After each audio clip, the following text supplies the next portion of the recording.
I used to work as a park ranger in Chiricahua National Park in Arizona. My job was pretty boring, but I was used to the lonely hours of darkness, spent patrolling the winding roads throughout the park. A lot of my friends would always say I was brave for always being out in the desolate wilderness alone at night, but to me, it really wasn't that scary. I guess it's something that a lot of people would prefer not to do, but something about the untouched beauty of the night drew me into it. This night started off no different. I was at my post chatting over the radio with my partner Paul, who was wrapping up at the visitor center. I remember specifically talking to him on the radio about our favorite spots we've each found on our shifts, and the ones we still wanted to explore. We had each already done our nightly safety check, and now I was about to pick him up for our leisurely cruise around the park. Then, Paul yawned and said he had to go use the restroom. "I'll be back in a few minutes," he said as he put down the radio. I got in my car to go pick him up for our patrol, which was about 5 minutes away. His post was at the visitor center, which had the cleanest bathrooms, so I was planning on following suit before we set out. When I arrived at the center, I saw that Paul wasn't outside waiting for me yet, so I got out of my truck and headed towards the bathrooms. I opened up the door, expecting to see Paul's feet in the stall, but the room was empty. I assumed he must have ran back inside, so I did my business and went back out to my truck. When I opened the door, I grabbed the radio and said, "I'm outside, let's get going," but there was no response. I waited a few minutes before getting up and grabbing the building keys to go get him inside. When I got in the building, I searched all around, but he was nowhere to be found. That's when I started getting a little panicked, since this was very unlikely of him. Just then, my boss from the station radioed in, asking if we left yet. I quickly radioed back to the station and told him that I couldn't find Paul. He started asking me a ton of questions, but I couldn't answer any of them. I had no idea where he was. All I said was to get here as soon as possible. I kept radioing in for Paul, but he still wasn't responding. I ran outside and yelled his name in the parking lot, completely losing my voice from all the screaming. I was completely beside myself.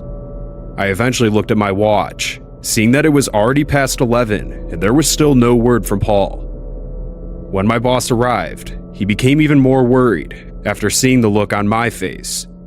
He went inside and accessed the security camera footage facing the bathrooms, and I waited in total suspense as he scrolled through the feed. Suddenly, he caught Paul on the camera walking out to the bathroom at 10:32 p.m. That's when he let the feed run at normal speed. A couple minutes later, Paul walked out of the bathroom and took a few steps toward the visitor center, before he stopped and turned around towards the woods behind the bathroom facility, using his flashlight. My heart began to race as my eyes stayed glued on the CCTV screen. The following seconds showed Paul walking into the woods, looking side to side, then disappearing as he walked deeper into the woods. My boss kept the feed running as I continued radioing into Paul, hoping for a response. The police showed up and searched the area he disappeared in, but stopped after the first hour, saying that it was too dark and they weren't properly prepared. Search and rescue teams showed up at sunrise the next morning, and they searched for the next several days, but nobody ever found him. Well, none of us ever heard from Paul again, and whatever happened to him is still unknown. When I was 11 and my older cousin was 13, we'd often go exploring in the Cuyahoga County National Park. It was conveniently located right by my house. The distance was short enough to walk there, and on many occasions, we'd spend a good majority of the day there exploring the woods. One time though, in particular, didn't turn out as planned. It was early spring, and the snow that was covering the woods for the past several months was finally beginning to melt. We decided to set out for a day-long adventure, and maybe find a new hangout spot in the process. We were pretty familiar with most of the area by my house, given that we'd practically been going there ever since we could walk. Like usual, we entered in through the woods that led us to a towpath that stretched for miles and miles ahead. We walked that path until it branched off into a hiking trail, which we'd take for another mile or so, before reaching some park benches, where we'd usually take a break and hang out. Once we reached that point, my cousin suggested that we should take the trail even further, then find a new hangout spot. I agreed, and we continued walking down the trail. We ended up walking deeper into the woods than we ever had at that point, and I was starting to get a little bit nervous that we'd get lost. My cousin reassured me though, explaining that all we had to do was follow the trail the opposite direction to get back. We walked for miles, and each of us were in a bit of a daze as we sort of zoned out on the hike. As we continued on, we each noticed something that we'd never seen before. Through the barren trees, tucked off to the side of the trail, was a wooden cabin. It definitely looked eerie, being that it was seemingly in the middle of nowhere, but again, we were in the national park. They had little cabins all over the area for people to rent out. By the looks of it, it seemed abandoned, and my cousin really wanted to check it out. Although a little frightened, I followed behind as he approached it. We crept around it, wondering how someone would even find this to rent out. As we reached the backside of the cabin, I noticed another trail that must have led to a parking lot. We were both pretty excited at the sight of our new discovery, and our curiosity continued to grow.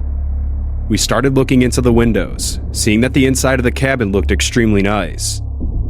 From what I could see, there was a couch, TV, fireplace, and even a bunk bed in another room. Seeing that was enough to draw me in even more, and out of curiosity, we tried the front door to see if it was unlocked.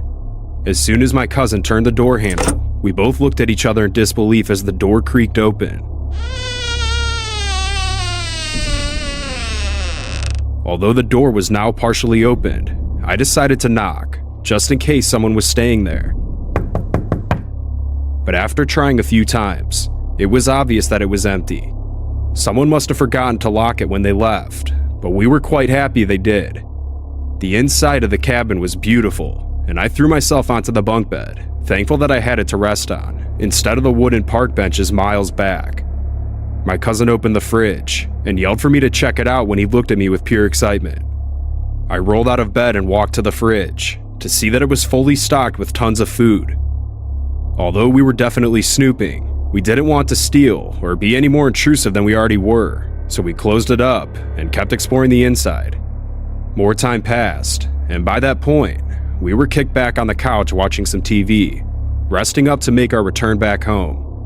Right when we were about to leave, my cousin suggested that we'd at least drink some water before going, since we hadn't had any all day.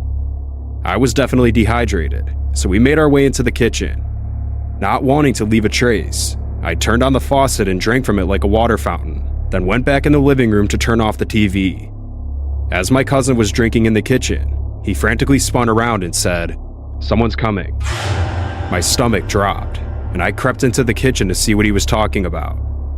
Sure enough, there was a man walking down the trail coming directly towards the cabin. As soon as I saw him, I completely regretted it, because I made direct eye contact with him. I watched in total fear as he started running towards us, and we instantly turned around and bolted for the front door. By the time we reached the door and opened it, he was standing right there. He looked to be in his 40s, wearing a plaid shirt, jeans, and beige boots. Despite the mean look on his face, he kindly said, "What are you guys doing here?" I was speechless, but my cousin mustered up the words to answer. We were just exploring. I'm sorry, we'll go now." He chuckled and said, "No worries. You guys are more than welcome to stay here and hang out." My cousin and I looked at each other, and I said, "Thank you, but we should get going now. Sorry again." I'd always been taught not to talk to strangers, but in this situation, I didn't really have a choice. I wasn't too worried yet because he initially came off as a nice person, but that all changed when he spoke again. "You guys really shouldn't be leaving this late. It's gonna be dark soon. Why don't you guys just stay here for the night?" My cousin and I weren't the smartest, but we definitely weren't idiots. Every red flag we'd been taught as kids were going off in our heads, and we knew we needed to leave right away, but this guy was blocking the only exit we had. Without saying anything else, he took a step forward into the cabin, closing and locking the door behind him. I was terrified and knew we were in a dangerous situation. He sat us down on the couch and flipped on the TV before sitting down right next to us on a chair. I could feel myself shaking, but tried my hardest not to look nervous on the outside. After several torturous minutes, he got up and started walking towards the bathroom, mentioning that it was time to go to bed soon, as he gestured toward the master bedroom. As soon as he walked into the bathroom, he started peeing, all while leaving the door wide open so he'd have a clear view of us. I looked at my cousin out of the corner of my eye, trying not to make it too obvious. At that point, I knew we had the same idea. Without saying anything, we both shot up off the couch and made a beeline to the door. He obviously saw this and started yelling at us to stop, but before he could even make it out of the bathroom, we were already out the door. We went straight to the trail we came from and sprinted faster than we ever had in our entire lives. I turned around to see him just standing by the door, but that didn't stop us from getting the hell out of there. Our adrenaline carried each of us far enough to the towpath, and by then, the guy was out of sight.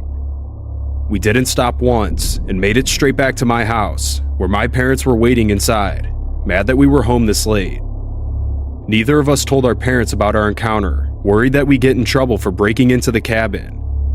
I don't know what that guy's exact intentions were, but the older I get, the more obvious it is to me. My cousin and I narrowly escaped a situation that could have significantly altered the course of our lives, and we've never seen that creep since.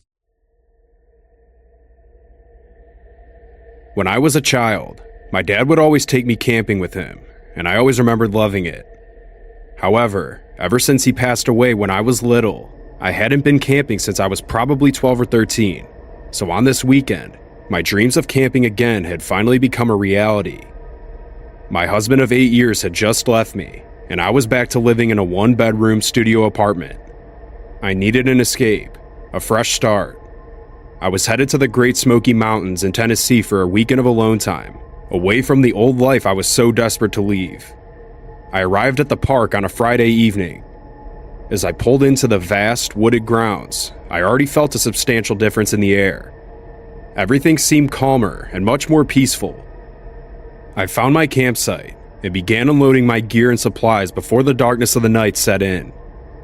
Once I started to settle in, I decided to make myself something to eat. I made a small fire and cooked up some instant ramen noodles. When I finished, I felt comfortable and soon became tired, so I lowered the fire and made my way to my tent. I zipped my tent shut and crawled into my sleeping bag, exhausted from all the driving. As I was laying there with my thoughts racing, I heard a noise. I stopped and strained my ears. It almost sounded like something stepped on a twig. I jumped up and made my way to the tent flap. I scanned the area around me, but since the fire wasn't providing much light, it was mostly just darkness. I crawled back into my sleeping bag and thought about the noise, realizing that it was probably just an animal or wood popping in the fire. I laughed at myself, not expecting to get this scared at the slightest sound. I crawled back into my sleeping bag and closed my eyes, willing myself to fall asleep. The next morning, I woke up early, feeling much better than the night before. I made breakfast, had some coffee, and began to explore the area. I hiked for what felt like hours, all while feeling a sense of happiness, which was something I hadn't felt in a long time. As the day wore on, I swam in the river, and while I cooled off, I couldn't help but feel like someone was watching me. I kept hearing footsteps, but again, I assumed it was just an animal and that I was freaking myself out. After dinner, I wandered around a bit longer, taking in all the sights and sounds of everything. I was growing used to the sounds that once sounded so foreign to me. My worries faded away, and I stopped feeling so on edge. The next morning, I made some breakfast and prepared to go visit a really cool waterfall. I had mapped out a hiking route that was about 10 miles away. Going into this, I had overestimated my endurance. Once I reached mile 5, I was already beat, and I had to keep taking breaks. With each mile after that, I grew more and more tired. There were a lot of hills, and I was walking on an incline for most of the way after that. I was determined though, and ended up trudging my way along to the waterfall. After about 3.5 hours, I finally made it there. The sight was beautiful, and I ended up staying there for a few hours, just admiring the scenery. I had packed a lot of food and water with me, knowing I'd probably hang out there for a while. Once 4 o'clock rolled around, I decided to start the trek back so I'd make it back to my campsite before dark. I was going at a much better pace this time, enjoying the slight decline on the first few miles. I was feeling better about myself already, knowing that I really needed this. As the sun started to set, my positive mood shifted into a worried one when I realized how dark it was already getting. The trees were starting to look more and more like shadows, so I picked up the pace, starting to panic a little. Thankfully, I reached my last landmark, and I knew my campsite was just a few 100 feet away. As I reached the clearing out of the woods and to my tent, I noticed that my tent zipper was open. I was absolutely positive that I had closed it in an effort to keep the bugs out. I started second-guessing myself until I reached the site. Instantly, I noticed that someone had definitely been there. Inside my tent, my bags were all ripped open and my clothes were scattered everywhere. I started panicking, hoping that they didn't take my purse. When I reached in to grab the bag my purse was in, I was shocked. Everything inside was still there, completely untouched. I felt a little relieved, but still freaked out, knowing that whoever it was had to have known I was staying there and went through my stuff. I looked around, but saw nothing. I decided that it would be dumb to stay, so I started packing up all of my stuff. My car was about a quarter mile away, parked in a dirt parking lot. My feet ached with every step, exhausted from my hike and the additional weight on my back. I walked down the sidewalk-sized dirt road with every intention of getting out of there fast. Just before I reached my car, I noticed a campsite that wasn't there previously. I saw a guy sitting on a log in front of a fire with a blank expression on his face. As soon as he saw me, he sat up really quickly and turned to the tent behind him.